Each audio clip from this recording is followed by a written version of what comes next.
Has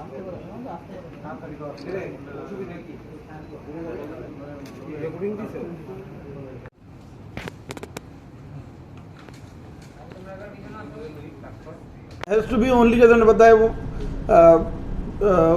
कोई भी जो गवर्नमेंट से किसी भी वे में कोई रिम्यूनरेशन या कोई फाइनेंशियल बेनिफिट पा रहा है, they are not suppose to be appointed as counting agents. तो इसके अलावा कोई भी हो सकता है। मतलब जो आप कह सकते हो पोलिंग एजेंट्स के लिए उस जो रेस्ट्रिक्शंस थी उसी टाइप की restriction in for counting agents भी है। मतलब कि कौन प्राइवेट गवर्नमेंट इस सेंस में अगर आप पूछेंगे तो स्पेसिफिक गाइडलाइन है। लास्ट टाइम हो सकता है उतना स्पेसिफिक गाइडलाइन ना हो, इस बार जो स्पेसिफिक गाइडलाइन आई है उसमें उन्होंने बोला कि मोबाइल को बिल्कुल अलाउ नहीं करना है। मोबाइल मैक्सिमम, जैसे आपने बताया, मीडिया सेंटर तक आप वहाँ तक ले जा सकते हैं। इसलिए जो आप जो फ्रिस्किंग वगैरह में होगा उसमें उस वे में जो मीडिया पर्सनल होंगे उनको अलाउ किया जा सकता है, लेकिन वहाँ पे जो मीडिया सेंटर में जो ऑफिशियल होंगे उनको इंश्योर करना है कि वो जब काउंटिंग हॉल तक आप लोगों को लेके जाएंगे तब वो मोबाइल ना रहे। तो इसलिए आपके जो नॉर्मल हैंडी कैम रहते हैं उसको आप ले सकते हैं, या उस टाइप के और जो ऑफिशियल कैमरा उनको ले सकते हैं। और नहीं तो एक दूसरे के साथ आप शेयर भी कर सकते हैं। एक ने फीड लिया, उसको बाकी और चैनल्स, बाकी और मीडिया ग्रुप उसको यूज़ कर सकते हैं। तो उसमें में आप लोग देखें कि कमीशन की जो गाइडलाइन है वो भी ऑब्जर्व हो जाए और आप लोग को भी कवरेज लेने में कोई प्रॉब्लम ना हो। 81.48% वोट हुआ था जो ईवीएम्स में वोट पड़ा था। इसके अलावा आपके पोस्टल बैलेट से जो 4 तरीके से आपके पास आए, 85 प्लस जो ओल्ड एज पीपल थे उनका था, देन पीडब्ल्यूडी वोटर्स का था, एसेंशियल सर्विसेज जिसमें media and other government officials थे वो थे, देन पोलिंग पर जितने भी इलेक्शन ऑफिशियल्स थे जो इलेक्शन ड्यूटी में इन्वॉल्व थे उनका फैसिलिटेशन सेंटर के थ्रू हुआ था। इसके अलावा सर्विस वोटर जो डिफेंस फोर्सेज के आदमी उनके जो इलेक्ट्रॉनिकली उनका पोस्टल बैलेट ट्रांसफर किया है। तो उस वे में हमारे पास जो टोटल पोस्टल बैलेट अब वोट पड़े हैं वो भी करीब 20,000 के ऊपर वेस्ट त्रिपुरा का है। तो आपका 81.48% overall on the day of polling पड़ा था और पोस्टल बैलेट 20,000 प्लस है। तो वो टोटल आपका काउंट बनता है। इसी टाइप से जो PC2 है उसमें 80.36% वोट हुए थे और उसमें टोटल अगर हम देखते हैं पोस्टल बैलेट वो अराउंड 15,000 प्लस है। तो वो इसलिए पोस्टल बैलेट की काउंटिंग जब इसमें और ऐड होगी तो इसलिए फाइनल परसेंटेज इससे ज़्यादा होगा। मतलब 81.48 अब आप 20,000 करीब मानेंगे तो करीब 100%, क्योंकि आपका 14,60,000 के आसपास टोटल वोट थे। तो आपका आप देखते हैं 20,000 के आसपास अगर देखते तो 1.5 के पास परसेंटेज बन जाता है। तो वो अराउंड 83 के आसपास और 82.89 इस टाइप से करीब आ जाएगा। तो ऐसे ही इसलिए फाइनल परसेंटेज जो आप बोलेंगे जब इलेक्शन खत्म होने के बाद वो दोनों में because of postal ballot increase होगा। वो हमने जैसे पहले ही बताया था टोटल 20 लोकेशन में है, लेकिन 60 काउंटिंग हॉल्स में पैरेलली होगा ईवीएम के लिए ईवीएम्स का। और इसके अलावा जो पोस्टल बैलेट का वो 2 लोकेशन पे होगा, अम्बासा और वेस्ट त्रिपुरा। आए जाएंगे सर्विस वोटर्स के, वो फिर पोस्टल बैलेट काउंटिंग टेबल पे जाएंगे फॉर काउंटिंग पर्पज। तो इसके अलावा हर काउंटिंग सेंटर में आपका ये जो काउंटिंग सेंटर्स हैं उसमें एक मीडिया सेंटर रहेगा जहाँ पे आप मीडिया भाई बंधु जाएंगे और वहाँ से वो पूरे इवेंट को कवर करेंगे। तो जो मीडिया के लिए जिन लोगों ने पास के लिए अप्लाई किया था उसके लिए ऑलरेडी मीडिया पासेस कंसर्न सभी मीडिया ग्रुप्स को दिए जा चुके हैं। तो उस पास को अपने पे लगा के वो जाएंगे तब उनको एंट्री मिलेगी। और वहाँ पे एक मीडिया सेंटर होगा जहाँ पे आपकी IT की सारी फैसिलिटीज़ होंगी। आप उसको इंटरनेट के थ्रू कुछ अगर ट्रांसमिट करना चाहें वो कर सकते हैं। टेलीविज़न में आप चैनल्स पे क्या चल रहा है वो देख सकते हैं। टेलीफोन की व्यवस्था होगी तो उसके द्वारा आप अपनी इंफॉर्मेशन को पास ऑन कर सकते हैं। और वहाँ से मीडिया जो पर्सनल होंगे उनको ICA के जो गवर्नमेंट ऑफिशियल्स होंगे उनके ओवरऑल सुपरविजन में छोटी टीम में मीडिया पर्सनल्स को काउंटिंग हॉल्स तक लेके जाया जाएगा और वहाँ से फिर वो उसका स्टिल फोटो या वीडियोग्राफी अगर करना चाहते हैं तो वो कर सकते हैं। उसके लिए ऑलरेडी काउंटिंग हॉल के पास एकदम गेट तक बेसिकली आप जा सकते हैं। वहाँ पे एक ईयर मार्क किया हुआ होगा कि कहाँ तक पर्सनल जा सकते हैं और वहाँ पे फिर आप फोटो या वीडियोग्राफी कर सकते हैं। उसमें मेनली आप लोगों को सेगमेंट्स मिनिमम 4 राउंड्स में भी कंप्लीट हो सकते हैं। 2 त्रिपुरा ईस्ट में भी 4 से 7 राउंड में टोटल असेंबली सेगमेंट्स सब कवर हो जाएंगे। तो डिपेंडिंग अपॉन एक राउंड में जितना टाइम लगता है तो रिज़ल्ट आफ्टरनून में तब तक ओवरऑल क्या पोजीशन है वो पता लग जाएगा। तो ये ओवरऑल पोजीशन है। तो आप लोगों से भी यही निवेदन रहेगा कि आप लोग इस बात को बताएं और जो सिक्योरिटी अरेंजमेंट्स है उसके बारे में बताएं। सिक्योरिटी भी काउंटिंग हॉल के आसपास का जो एरिया है वो पूरी तरह कॉर्डन में रहेगा। 100 मीटर्स 200 मीटर्स का आप देखेंगे सेक्शन 144 में रेस्ट्रिक्शन रहेगा। कंसर्न डीएम्स की तरफ से ऑलरेडी ऑर्डर इशू होने शुरू हो गए हैं, आपने देखे होंगे न्यूज़पेपर में पब्लिश हुए हैं। तो उस दिन जो पब्लिक रोड सामने होगी उस पर वो मूवमेंट रेस्ट्रिक्शन होगा।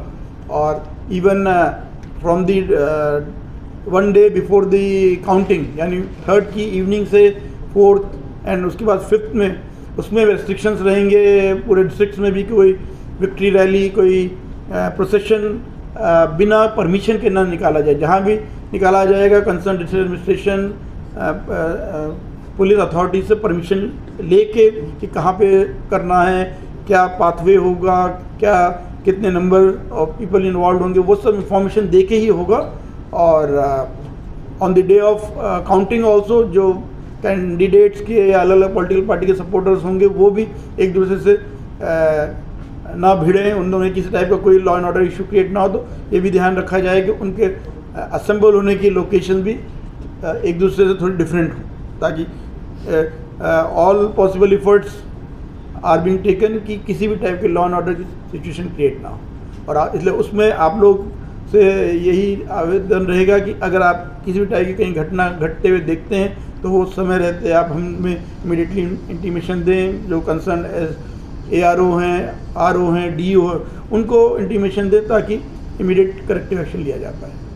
तो यही ओवरऑल इंस्ट्रूमेंट। इसलिए आप मोबाइल ले जा सकते हैं लेकिन फिर वो मीडिया सेंटर तक ही रहेगा। मीडिया सेंटर में जस्ट कम्युनिकेट करने के लिए, आगे पास ऑन करने के लिए इंफॉर्मेशन वो हो सकता है, लेकिन मीडिया सेंटर से जब आपको गवर्नमेंट ऑफिशियल लेके जाएंगे काउंटिंग सेंटर में तो आप हैंडल्ड जो कैमराज होंगे या जो ऑफिशियल आपके कैमराज हो वही अलाउड होगा।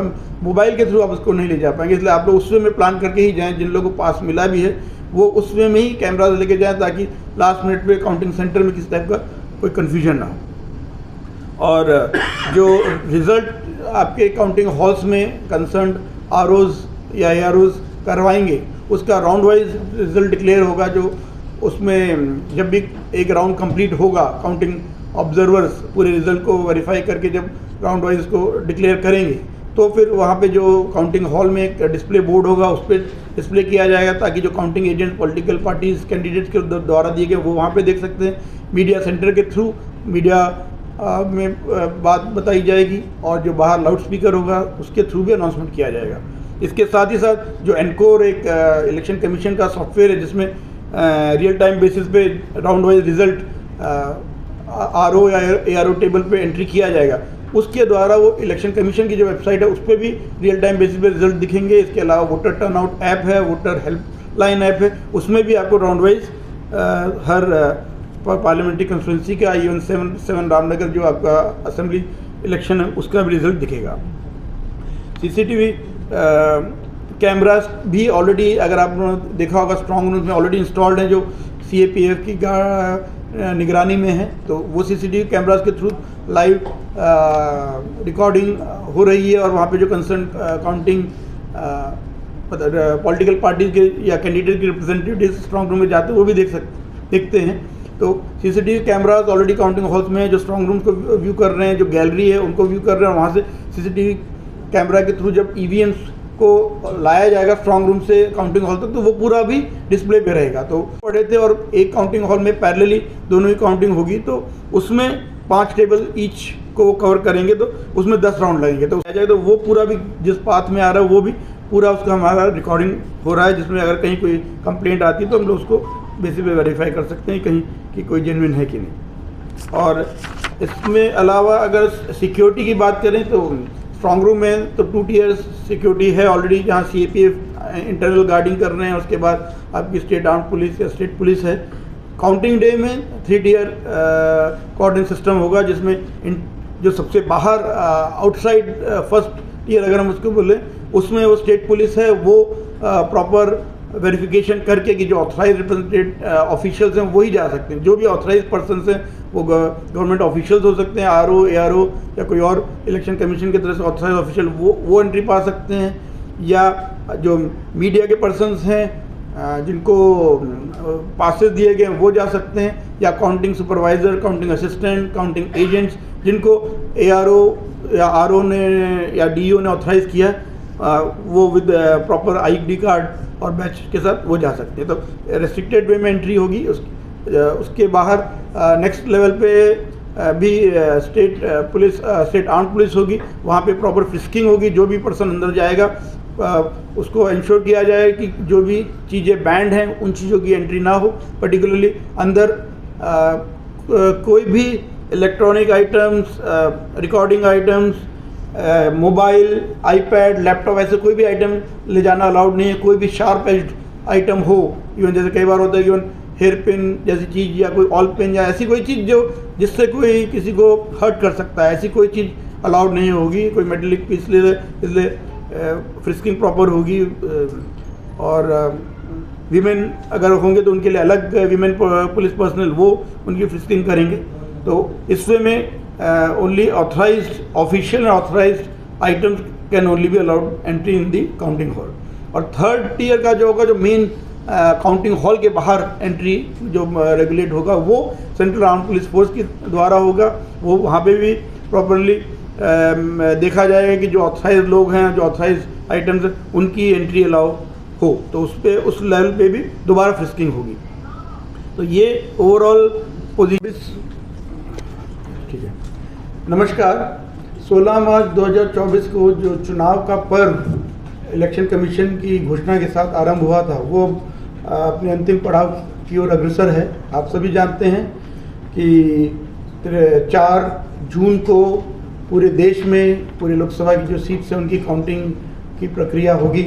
हमारे राज्य में भी 2 सीट्स हैं लोकसभा की, त्रिपुरा 1 वेस्ट जिसका चुनाव 19 अप्रैल को हुआ था, और त्रिपुरा 2 ईस्ट एसटी सीट जिसका पोलिंग 26 अप्रैल को हुआ था। उन दोनों के ही पोलिंग शांतिपूर्ण ढंग से हुए थे और उनकी पोल ईवीएम्स को स्ट्रॉन्ग रूम्स में स्टोर किया गया है। टोटल 20 लोकेशन में ये स्ट्रॉन्ग रूम लोकेटेड हैं जो डिस्ट्रिक्ट या सब डिविजनल हेडक्वार्टर्स हैं। त्रिपुरा 1 वेस्ट में के जो स्ट्रॉन्ग रूम्स है वो 7 लोकेशंस पे हैं, और त्रिपुरा 2 ईस्ट एसटी के वो 15 लोकेशन पे हैं। बेलोनिया और शांति बाजार उसमें दोनों पार्लियामेंट्री सीट्स के स्ट्रॉन्ग रूम हैं, इसलिए वो टोटल मिलके 20 बनते हैं।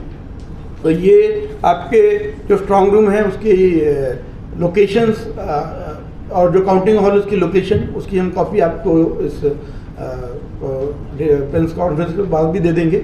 और कितने जो टेबल्स हैं आपकी काउंटिंग हॉल्स में, उनमें टेबल 8 से 14 तक अलग अलग जगहों पे जगह के हिसाब से वो टेबल की व्यवस्था की गई है। और सभी पोलिंग स्टेज, सभी असेंबली सेगमेंट्स की काउंटिंग पैरेलल चलेगी। आप जैसे जानते हैं कि टोटल 60 असेंबली सेगमेंट्स हैं हमारे स्टेट में, और दोनों जो पार्लियामेंट्री सीट है उसमें 30-30 असेंबली सेगमेंट है। तो 60 काउंटिंग हॉल्स में पैरेलली काउंटिंग चलेगी, जिनको कंसर्न एआरओज जो हैं वो ओवरऑल उनकी गाइडेंस में काउंटिंग होगी। इसके अलावा एक काउंटिंग ऑब्जर्वर्स जो कमीशन के द्वारा अपॉइंट किए गए वो भी इस पूरी प्रोसेस को ऑब्जर्व करेंगे।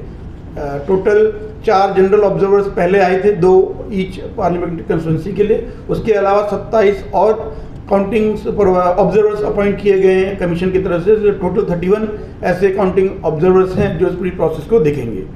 और ये जो काउंटिंग है वो 4 जून को शार्प 8 बजे आरंभ हो जाएगी सभी 20 लोकेशन में और 60 काउंटिंग हॉल्स में।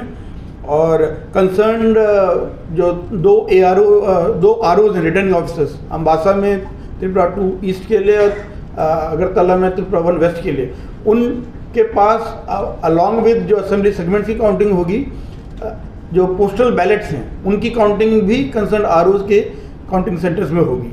तो यहाँ पे जो आपका त्रिपुरा वेस्ट की अगर हम बात करें तो यहाँ पे आपके जो पोस्टल बैलेट्स की काउंटिंग के लिए टोटल 28 टेबल अरेंज की गई हैं, और त्रिपुरा 2 ईस्ट में 15 टेबल्स हैं जहाँ पे काउंटिंग होगी।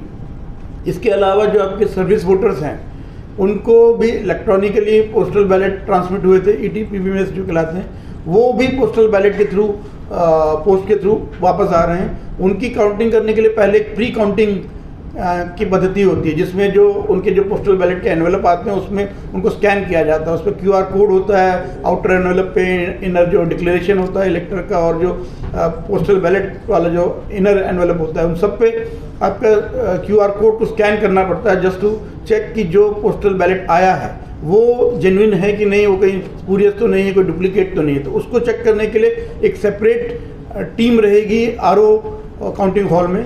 त्रिपुरा 1 वेस्ट के यहाँ 15 ऐसी टेबल होंगी जहाँ पे प्री काउंटिंग और ETPBMS होगा, और त्रिपुरा 2 ईस्ट में 10 ऐसे टेबल्स होंगे जहाँ पे इस टाइप की काउंटिंग की जाएंगी।